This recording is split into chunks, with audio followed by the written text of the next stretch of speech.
What is striking today is that we see something like a welcome alignment of stars, if I may say, against an economic background of robust recovery, robust expansion, even in the Eurozone, and gradual progress on inflation. We see a convergence between market expectations and our own views within the Governing Council. And let me stress that there is, at present, very little debate among us in the Governing Council.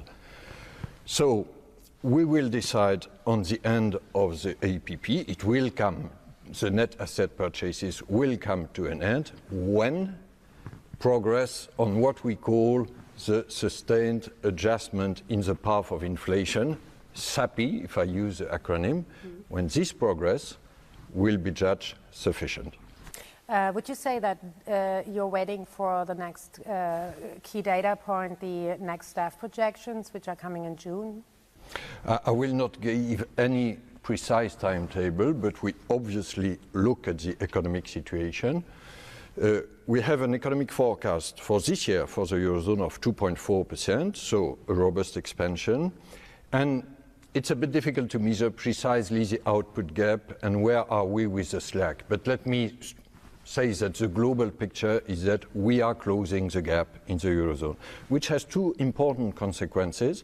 The first one is on inflation, that we expect the Phillips curve to be at work gradually in the two coming years. We expect an inflation of 1.7% in 2020, fostered by the increase in wages.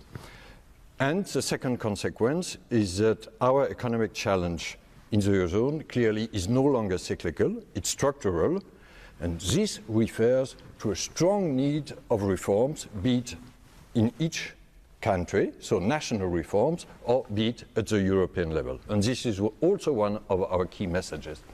Yeah, another key message today as well by Mario Draghi was that the euro, the strength of the euro, is something you're watching carefully.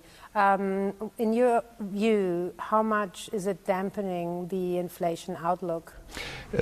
What we said last week and what Mario Draghi repeated is that we see the risks on this economic forecast more due to global factors, and let me mention two of them. First, US trade policy, and we are all aware that an escalation in protectionist threats would be really a real problem for not only European growth, but still more US and global growth. And second, we look at the exchange rate, but to be precise, we have no exchange rate target, but we monitor the possible consequences of the exchange rate on the inflation outlook, and this is a very important element for us. The market is anticipating an interest rate hike somewhere in the second half of 2019. Would you say that the market is reading the ECB's mind correctly? I wouldn't be so precise. I spoke of a welcome alignment of stars, but we shouldn't be pre-committed on some timing. It will depend on the evolution of inflation, but the present data, also the future data, I spoke about this SAPI, so the path towards inflation.